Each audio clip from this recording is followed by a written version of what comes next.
পেহেলগাম হামলার পর সামাজিক মাধ্যমে একটি ভিডিও বার্তা দিয়েছেন কাশ্মীরে কর্মরত এক ভারতীয় সেনা সদস্য।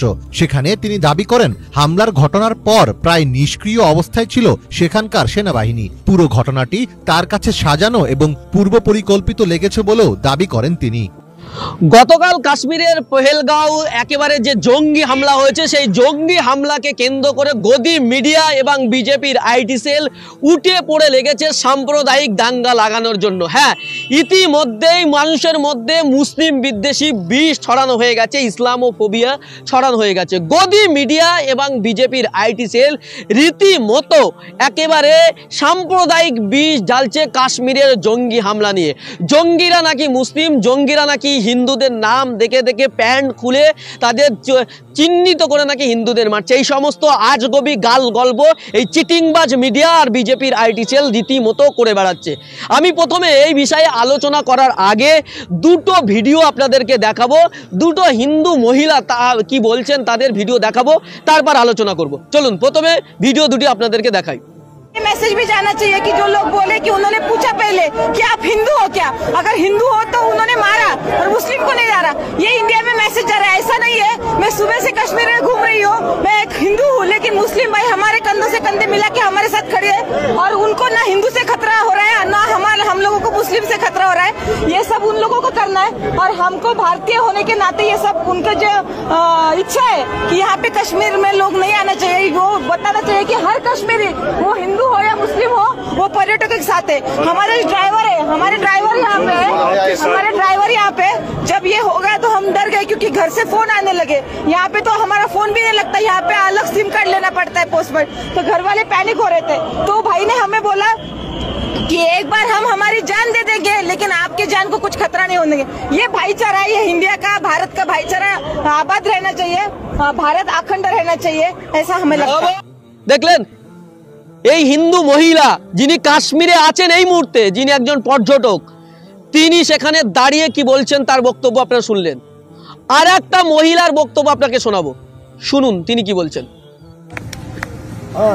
आपका क्या घूम गया था? नहीं, ये बैग घूम गया था। केस भी था? कैश था, आईफोन था, केस था। ये भैया ने हमको ऊपर लेके गया, यही भैया ने फिर से जाके इसको लेके आया। इनका जो सामान पूरा है, सामान पूरा है। बहुत कश्मीर के बारे में क्या कहना चाहते हो? बहुत ऐसा कोई जगह में हो नहीं सकता, कश्मीर है तो हुआ। Thank you so much. শুনলেন, যেখানে হিন্দুদেরকে সাপোর্ট করছে, সেভ করছে, তাদেরকে সাপোর্ট করছে, তাদেরকে সাহায্য করছে, তাদেরকে সুরক্ষা দিচ্ছে মুসলিমরা, কাশ্মীরি যুবকরা, সেখানে এই গদি মিডিয়া, বিজেপির আইটি সেল, এই চিটিংবাজ মিডিয়াগুলো যারা এই যে মিথ্যাচার করে সন্ত্রাসী ছড়িয়ে মিথ্যা, এরা হচ্ছে বড় সন্ত্রাসবাদ। এই যে মিডিয়া, মৌপিয়া নন্দীর মতো কিছু সাংবাদিক, মৌক রঞ্জন ঘোষের মতো কিছু সাংবাদিক, এবিপি আনন্দের কিছু সাংবাদিক, এরা আসলে তথ্য সন্ত্রাস করছে, এরাই হচ্ছে বড় তথ্য সন্ত্রাসী। এদেরকে গারদে পড়া উচিত। এই চিটিংবাজ মিডিয়াগুলোকে, বিজেপির আইটি সেল যেটা রীতিমতো চিটিংবাজি করছে, মিথ্যাচার করছে, মানুষের মধ্যে বিভাজন তৈরি করছে, এই সমস্ত আইটি সেল, এই সমস্ত মিডিয়া, গদি মিডিয়াগুলোকে আগে গ্রেপ্তার করা উচিত। কারণ এরা হচ্ছে সবচেয়ে বড় সন্ত্রাসী, এরা হচ্ছে তথ্য সন্ত্রাসী, তথ্য সন্ত্রাস করছেন, এরা হচ্ছে মিথ্যাচার করছেন। আপনাদের একটা কথা বলি, তরুণ দত্ত বলে একজন ভাইয়ের সোশ্যাল মিডিয়ায় কমেন্ট একেবারে সোশ্যাল মিডিয়ায় ভাইরাল। সেই একটা কমেন্ট করেছে, একটা পোস্টে লিখেছে, পেরান নিয়ে পহেলগাঁও থেকে জম্মু ফিরলাম, গোটা কাশ্মীরে 20 মিটার অন্তর অন্তর আর্মি ছিল, কিন্তু ওই পেহেলগাঁওতে একটাও আর্মি ছিল না, এটা পরিকল্পিত ঘটনা। আমি বলছি না, এই কথাটা তরুণ দত্ত বলে একজন পর্যটক যিনি ওখানে ছিলেন তিনি বলছেন। তাহলে ভাবুন এই গদি মিডিয়া কত মিথ্যাচার করছে। শুধু এখানেই শেষ নয়, আপনাদেরকে বলি, এই যে গদি মিডিয়া বলছে যে নাকি এদেরকে চেন খুলে দেখা হয়েছিল হিন্দু না মুসলিম, এদের পোশাক খুলে দেখা হয়েছিল হিন্দু না মুসলিম, দেখে তাদের নাম ধরে ধরে এদেরকে হিন্দু দেখে দেখে মারা হয়েছে। আচ্ছা, সেখানে সৈয়দ হোসেন শাহ সেখানে মৃত্যু হয়েছে, সৈয়দ হোসেন শাহকে তাহলে কেন গুলি করলো? তাহলে তাকে কেন মারলো? তাহলে হোসেন শাহ কি ব্রাহ্মণ, হিন্দু, অমুসলিম? আসলে এইটা হচ্ছে মিথ্যাচার। গদি মিডিয়ার মুখোশ খুলে গেছে, আর খুলে যাওয়ার জন্য এই যে দুটো ভিডিও দেখলেন, আর একটা আমি তথ্য আপনাদেরকে দিলাম। এই যে সৈয়দ হোসেন শাহ যার মৃত্যু হয়েছে এই জঙ্গি হামলায়, তাকে তাহলে কেন বলতো, যদি ধর্ম দেখে দেখে মারা হতো তাকে কেন খুন করা হতো? সে তো এই জঙ্গিদের বিরুদ্ধে লড়াই করে তাদেরকে বাঁচানোর চেষ্টা করেছিল। তাহলে এই মিথ্যাচার কেন? এই গদি মিডিয়ার মিথ্যাচার, এদের বিরুদ্ধে প্রতিদিন আপনারা বিভিন্ন থানায় প্রত্যেক দিন এই সমস্ত মিডিয়ার বিরুদ্ধে আপনারা থানায় কেস করুন, প্রত্যেক দিন মামলা করুন। এদের বিরুদ্ধে এদের চ্যানেল দেখা তো বন্ধ করে দিতে হবে। আর এই সমস্ত মিডিয়াদের দেখলে যা শিক্ষা উচিত, শিক্ষা দেওয়া উচিত আপনারা দেবেন, আমি কিছু বলবো না। আরেকটা বিষয় হলো, প্রধানমন্ত্রী এবং RSS দুটো টুইট করেছে। রাষ্ট্রীয় স্বয়ংসেবক সংঘ যারা হিন্দুত্ববাদী এজেন্ডা নিয়ে রাষ্ট্রকে হিন্দু রাষ্ট্র করতে চায়, সেই RSS এর টুইট আপনাদেরকে স্ক্রিনে দেখাচ্ছি। তারা কোথাও বলেনি যেখানে হিন্দু মুসলিম বাছাই করে করে মারা হয়েছে। আচ্ছা, এই যে মিডিয়া, গদি মিডিয়া যে তথ্য ছড়াচ্ছে, মিথ্যা তথ্য, এই আর্টিকেল যে সাম্প্রদায়িক বিভাজন তৈরি করছে, এদের কাছে কি করে খবর হলো? এদের আগে তো ইন্টেলিজেন্সের কাছে খবর হবে কারা কি করেছে না করেছে। এদের আগে তো প্রধানমন্ত্রীর কাছে খবর যাবে। প্রধানমন্ত্রী যে টুইট করেছেন সেই টুইটে কোথাও লেখেনি যে হিন্দু মুসলিম সম্প্রদায় দেখে বেছে বেছে মারা হয়েছে। তাহলে এদের কাছে এই যে সরকারের ইন্টেলিজেন্স, স্বরাষ্ট্র দপ্তরের ইন্টেলিজেন্স, IB, DIB, তারপরে সেনা ফোর্স, এদের থেকে বেশি ইন্টেলিজেন্ট কে মিডিয়ার কাছে আছে? এই গদি মিডিয়া, চিটিংবাজ মিডিয়ার কাছে আছে? এই প্রশ্নগুলো কিন্তু আজকে উঠছে। আসলে এই গদি মিডিয়া মিথ্যাচার করছে, এটা তার প্রমাণ। যে প্রধানমন্ত্রী বলে লঙ্গি দেখে, পোশাক দেখে মানুষ চেনা যায়, সেই প্রধানমন্ত্রী পর্যন্ত এই কথা বলতে পারেনি। এই গদি মিডিয়া এত ইন্টেলিজেন্ট হয়ে গেছে। আবার তো রিপাবলিক নাম প্রকাশ করে ফেলেছে, তাদের তথ্য দিয়ে ফেলেছে, তাদের নাকি ছবি ওরা ক্যামেরায় ধরা পড়েছে। মানে মিথ্যাচারিতার একটা সীমা থাকে। ওদের অন্যদের গুলি চালাচ্ছিল আর রিপাবলিকের ছবি করার জন্য ওদের দাঁড়িয়েছিল যে তোমরা এসে ছবি করো। মানে এটা একটা চিটিংবাজি, তো একটা লিমিট থাকে, সেই লিমিট ক্রস করে গেছে এই মিডিয়া, এই গদি মিডিয়া। এবং এখানে শেষ নয়, আপনাদের আর একটা ভিডিও আপনাদেরকে দেখাই, যেখানে এই হিন্দু ভাইদের বা এই পর্যটকদের সাহায্য করেছে কাশ্মীরি মুসলিম যুবক। একটা ভিডিও, ছোট্ট ভিডিও দেখুন। একজনকে কাঁধে করে নিয়ে যাচ্ছেন বয়স্ক লোক, একটা ছাত্রকে, হিন্দু ছাত্রকে একজন মুসলিম বয়স্ক লোক কাঁধে করে সেই দুর্ঘটনা থেকে তাকে বাঁচানোর জন্য দৌড়ে কাঁধে করে নিয়ে যাচ্ছে। শুধু তাই নয়, একটা বাসের ভিডিও দেখুন। সেই ঘটনার পর কাশ্মীরে মানুষজন বলছে আপনাদের কোনো টাকা লাগবে না, আপনাদের কোনো ভয় নেই, আমরা আছি, আপনাদের ফ্রিতে জল, খাবার, থাকার সব ব্যবস্থা করছি। দেখুন ভিডিওটি, আপনাদেরকে দেখাচ্ছি, দেখুন। ले सकते हो आप, सब कुछ फ्री है हमारी तरफ से। हम आपके लिए यहाँ पे बैठे हैं, ड्राइवर भाई को पता है, यहाँ पे आप खाने के लिए भी आ सकते हो, सब कुछ फ्री है हमारी तरफ से। यहाँ पे वो टेंशन नहीं है, आराम से जाइए, आराम से रास्ता ऐसे खेलने के नीचे सॉरी फ्री है, सब फ्री है। আর কত প্রমাণ দেব? দেখুন, একটা ওখানকার লোকাল মিডিয়া সেখানে গিয়ে ওই যারা পর্যটক ছিল, যে হিন্দু ভাইরা ছিল, যারা অমুসলিম ভাইরা ছিল, যারা পর্যটক ওখানে গেছিল, তাদের সঙ্গে কথা বলছেন। দেখুন, তার একটা ক্লিপ আপনাদেরকে দেখাচ্ছি, দেখুন। आप बहुत अच्छे लोग हैं, हमने पूरा आश्वासन दिया है। बहुत व्यवहार भी बहुत अच्छा है, यहाँ पे सबका व्यवहार अच्छा है, बहुत अच्छा है। हमारे ख्याल बहुत जैसा व्यवहार करते हो, सब यहाँ के लोग अच्छे, व्यवहार अच्छा, तो पिता जैसे है, कोई माई जैसा है, कोई बेटे जैसा है, सब लोग हमें बोल रहे हैं पोतरे जैसे हो भैया, हमारे मेरे पोतरे हैं आप जैसे। भैया 4-5 दिन हो गए, लेकिन घूमने में हमको बहुत अच्छा लगता है, बहुत मजा रहता है। सब लोग अच्छे हैं यहाँ के, होटल लोग, सब लोगों की हम इतनी इसीलिए तो तारीफ। मेरे बेटा भी आपके जैसा ही है, हम तो आपको मेरे में बेटा ढूंढते हैं। हाँ, आप तो हमारे बेटे में ठहरे हैं, वो लोग बहुत अच्छे हैं। कुछ लोग ऐसे हैं जो कश्मीरियों को बदनाम करना चाहते हैं, और आज हर एक कश्मीरी आपके साथ खड़ा है, प्रोटेस्ट कर रहा है, आपके मातम में, आपकी परेशानी में शामिल है। क्या कहेंगे आप? वो लोग कहते हैं कि आपके लिए हम ब्लैक डे मनाएंगे, कश्मीरी लोग किसी ने कुछ खाना भी नहीं मनाएंगे। वो सब बोलते हैं कि हमें तो सांझ का खाना ही नहीं खाया, हमको बहुत बुरा लगा है। वो लोग बोल रहे हैं आप हमारे घर पे आ जाओ, वो कश्मीरी लोग बोलते हैं आप हमारे घर पे आओ, पैसा चाहिए तो हम देंगे, खाना, हमको यहाँ खाना बना भी दिया, और वो बोले आपको पैसा चाहिए, हम आपको मुफ्त में गुजरात पहुँचाएंगे, एक पैसा भी नहीं लगेगा, गाड़ी भी हम कर देंगे। कश्मीरी लोग ऐसा, कश्मीरी लोग ऐसा बोले। अब कुछ लोग ऐसे हैं जो फितना कर रहे हैं, जो कश्मीरियों को बदनाम करने की कोशिश कर रहे हैं, जो इस्लाम के नाम पर या मजहब के नाम पर जो अपनी TRP बढ़ा रहे हैं। क्या कहें? सब एक है, कोई अलग नहीं, सब एक है, भगवान एक है, अल्लाह है, भगवान एक, सब एक है, सब एक है। हम तो अल्लाह को मानते हैं, सब अच्छे मानते हैं। सब एक घर से आते हैं। इंसानियत पहले होनी चाहिए, इंसानियत बड़ी है, इंसानियत होनी चाहिए। अब तो मेरे में ये खून है, वो तुम्हारे में है ये। हाँ बिल्कुल, खून तो एक ही है। आप हमारी बड़ी बहन हो, आप हमारी बड़ी बहन हो। लेबोरेटरी कराओ, खून पे लेबोरेटरी कराओ, एक ही खून है। बिल्कुल बिल्कुल। जो जिस तरीके से पूरा मामला सामने आया है, कुछ लोग ऐसे हैं जो परेशान हैं इस वक्त, कहते हैं कश्मीर जाना सेफ नहीं है, कश्मीरी लोग अच्छे नहीं हैं, क्या कहेंगे उन लोगों? नहीं आना चाहिए, जाना चाहिए, कश्मीर में जाना चाहिए। बहुत अच्छे लोग हैं, वो बदनाम करने थे, उन्हें कर दिया। हम आएंगे तभी तो आपका यहाँ रोजी रोटी चलेगा ना, वो ऐसा बोल रहे हैं। मैं बोल रही थी कि मैं और मेरे हस्बैंड फिर से आएंगे यहाँ घूमने के लिए। और रिक्शा वाले बोल रहे हैं और आपकी वजह से हमारे बेटे पढ़ रहे हैं, हमारा घर चल रहा है। टूरिस्ट की वजह से तो कश्मीर चलता है ना, तो यहाँ आना चाहिए, ऐसा कुछ नहीं है। पर वो कौन अंत तक की है, क्या सोच के ऐसा किया वो पता नहीं। कश्मीर को बदनाम करने के लिए भी ऐसा किया होगा।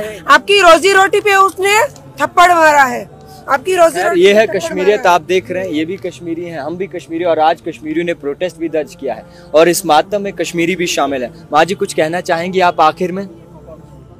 मैं आखिर में ये कि हम रोज घूमते हैं, वो आपके कश्मीर के लोग हमको ऐसा बोलते हैं कि बहन जी, माँ जी, तुम हमारे मेहमान हो, तुम हमारे माता जी हो और हम तुम्हारे बेटे हैं, चलो हमारे घर पे मेहमान गति करने के लिए। हम लोग आप लोगों के साथ हैं। हाँ। ये है कश्मीरियत। और শুনলেন তো তাদের বক্তব্য, শুনলেন তো? আপনি বলুন, এই গদি মিডিয়ার মিথ্যাচার, এই গদি মিডিয়ার মিথ্যাচারের বিরুদ্ধে আপনাদের লড়াই করতে হবে। আপনাদের এই গদি মিডিয়াকে যারা এই সমস্ত রিপোর্টিং করে, যেখানে পাবেন যাদের এদের যা করণীয় আপনাদের দায়িত্ব ভারতীয় নাগরিক হিসাবে আইন মেনে এদের ব্যবস্থা আপনারা নেবেন। এই যারা মিথ্যাচার করছে, চিটিংবাজি করছে, এই চিটিংবাজ মিডিয়াদের বিরুদ্ধে যা যা ব্যবস্থা নেওয়া দরকার, আইনি ব্যবস্থা যা যা নেওয়া দরকার, যা যা করণীয় আপনাদের তাই করবেন। আর একটা বিষয় আপনাদেরকে বলি, এই যে যখন ঘটনাটা ঘটছে, ঠিক সেই সময় কাশ্মীর থেকে যখন পর্যটকরা ফিরে আসবে, এই যে ভারতবর্ষের যারা বর্তমানে কেন্দ্রের শাসক রয়েছে, এই সরকার নাকি হিন্দু প্রেমী সরকার, হিন্দু দরদি সরকার, এরা ফিরবে হঠাৎ করে ওই দিনে কাল থেকে কাশ্মীর থেকে ফেরার ফ্লাইটের দাম কয়েকশো গুণ বাড়িয়ে দেওয়া হয়েছে। কাশ্মীর থেকে মুম্বাই আসার যে ফ্লাইটের দাম, সেই ফ্লাইটের দাম কয়েকশো গুণ বাড়িয়ে দেওয়া হয়েছে ভাই। দেখুন, এখানে আমি স্ক্রিনশট দিয়েছি, দেখুন, দেখতে পাচ্ছেন। এত টাকা, এত বেশি টাকা তাদের কাছ থেকে নেওয়া হবে নাকি হিন্দু প্রেমে? তাদের তো সরকার তো এই অবস্থায় তাদের তো ফিরিয়ে নিয়ে আসার ব্যবস্থা করা উচিত, তাদেরকে সেফ জোনে বাড়ি পৌঁছে দেওয়ার ব্যবস্থা করা উচিত। সেখানে সরকার কি করছে? তাদের বিরুদ্ধে, তাদের কষ্ট দেওয়ার জন্য, তাদের ফিরতে আসতে না পারে তাদের বিরুদ্ধে এক্সট্রা চার্জ নিয়ে ফ্লাইটের টিকিটের দাম বাড়িয়ে দিয়েছে। এবার আপনাদেরকে বলি, এরপরেও বলবেন যে মুসলমান, হিন্দু, মুসলিম। এখানে তো প্রশ্ন হওয়া উচিত ছিল, জঙ্গিরা হামলা করেছে, ভারতীয় নাগরিকরা মরেছে, যারা আমাদের স্বরাষ্ট্র দপ্তর, সেনা, তারা কি করছিল? তারা কেন ব্যর্থ? স্বরাষ্ট্রমন্ত্রীর পদত্যাগ চাই, স্বরাষ্ট্রমন্ত্রী জবাব দিক, কেন তিনি ব্যর্থ হয়েছেন? এই প্রশ্নগুলো তো আমাদের করা দরকার ছিল। এইগুলো না করে আমরা বলছি হিন্দু মুসলিম। হিন্দুরা এখন কেউ বলছে ওরা 26টা মেরেছে, আমরা 26,000 মারবো। এটা তো বিজেপি চাইছিল, এটা তো আরএসএস চাইছিল, আর সেটাই আপনারা করতে চাইছেন। এটা কিন্তু কেন বিভাজন করছেন? আমরা তো ঐক্যের কথা বলবো, আমরা তো হিন্দু মুসলিম। এখানে ভারতীয় নাগরিকের সুরক্ষা, যারা কাশ্মীরকে সুরক্ষা দিতে পারে না, গোটা দেশকে সুরক্ষা কি করে দেবে? যারা পর্যটককে সুরক্ষা দিতে পারে না। কাশ্মীরে সন্ত্রাসী হামলার পর সামাজিক মাধ্যম সহ ভারতীয় বিভিন্ন গণমাধ্যমে ভাইরাল হয় এক দম্পতির ছবি। দাবি করা হচ্ছিল সন্ত্রাসীরা এই নৌবাহিনীর কর্মকর্তাকে গুলি করে হত্যা করেছে। তবে এবার জানা গেল সেই দম্পতি মারা যাননি, তারা বেঁচে আছেন। এক ভিডিওতে তারা বিষয়টি স্পষ্ট করেছেন। We are alive. It's not us, it's them. उनके बारे में सोचो जिनके साथ ये हुआ है, वो लोग कैसा फील करेंगे। स्टेटिंग की but I don't know how कौन सी मीडिया ने कहाँ से सारे न्यूज चैनल पे सिर्फ हमारी वीडियो वायरल हो रखी है। He is the navy person, he is the officer in it and I am his wife. সামাজিক যোগাযোগ মাধ্যমে এক ভিডিওতে সেই নারী বলেন, আমরা বেঁচে আছি, কিন্তু আমাদের ছবিগুলো ভারতীয় গণমাধ্যমে প্রচারিত হচ্ছে। ওই দম্পতি বলেন, আমাদের ছবিটিকে কেন নৌবাহিনী কর্মকর্তা ও তার স্ত্রীর বলে দেখানো হচ্ছে তা আমাদের জানা নেই। এছাড়া সামাজিক মাধ্যমের তথ্য ঘেঁটে দেখা যায় ভাইরাল সেই ছবিটি মূলত আরো 1 মাস আগেই পোস্ট করা হয়েছিল। কাশ্মীর হামলাকে ঘিরে টানটান উত্তেজনা বিরাজ করছে ভারত পাকিস্তান সম্পর্কে। তবে এর মাঝেই ভারতীয় মিডিয়ার বেশ কিছু কর্মকাণ্ড প্রশ্নের জন্ম দিয়েছে। এছাড়া এই হামলার পেছনে বিজেপি সরকারের সম্পৃক্ততা নিয়েও প্রশ্ন তুলছেন অনেকে, আর এ ব্যাপারে ধীরে ধীরে মুখও খুলছেন অনেকে। পেহেলগাম হামলার পর সামাজিক মাধ্যমে একটি ভিডিও বার্তা দিয়েছেন কাশ্মীরে কর্মরত এক ভারতীয় সেনা সদস্য। সেখানে তিনি দাবি করেন, হামলার ঘটনার পর প্রায় নিষ্ক্রিয় অবস্থায় ছিল সেখানকার সেনাবাহিনী। পুরো ঘটনাটি তার কাছে সাজানো এবং পূর্ব পরিকল্পিত লেগেছে বলেও দাবি করেন তিনি। जो जनता को दिखाया गया वो पूरा सच नहीं है। हमले के समय खुफिया जानकारी की विफलता और तत्काल मीडिया की कहानी ये सभी गंभीर सवाल खड़े करती है। सबसे ज्यादा दर्दनाक बात ये थी कि हमारे सैनिक, हमारे सिपाही जमीन पर पड़े थे और कई घंटों तक कोई नहीं उनको उठाने आया, ना कोई मेडिकल सहायता आई, ना कोई कमांड ऑफिसर आया। ऐसा लग रहा था ये सब कुछ पहले से ही निर्धारित हो। এছাড়াও প্রশ্ন উঠছে কাশ্মীরের মতো স্পর্শকাতর জায়গায় ভারতীয় সেনাবাহিনীর দক্ষতা নিয়ে। কাশ্মীরে বর্তমানে 6 লাখ সেনা মোতায়েন রয়েছে। 50 মিটার পর পর এক একজন সেনা অত্যাধুনিক হাতিয়ার নিয়ে সজাগ থাকেন। এরপরও এত বড় হামলা সেনাদের নাকের ডগায় কিভাবে চালানো হলো তা নিয়েও প্রশ্ন তুলছেন অনেকে।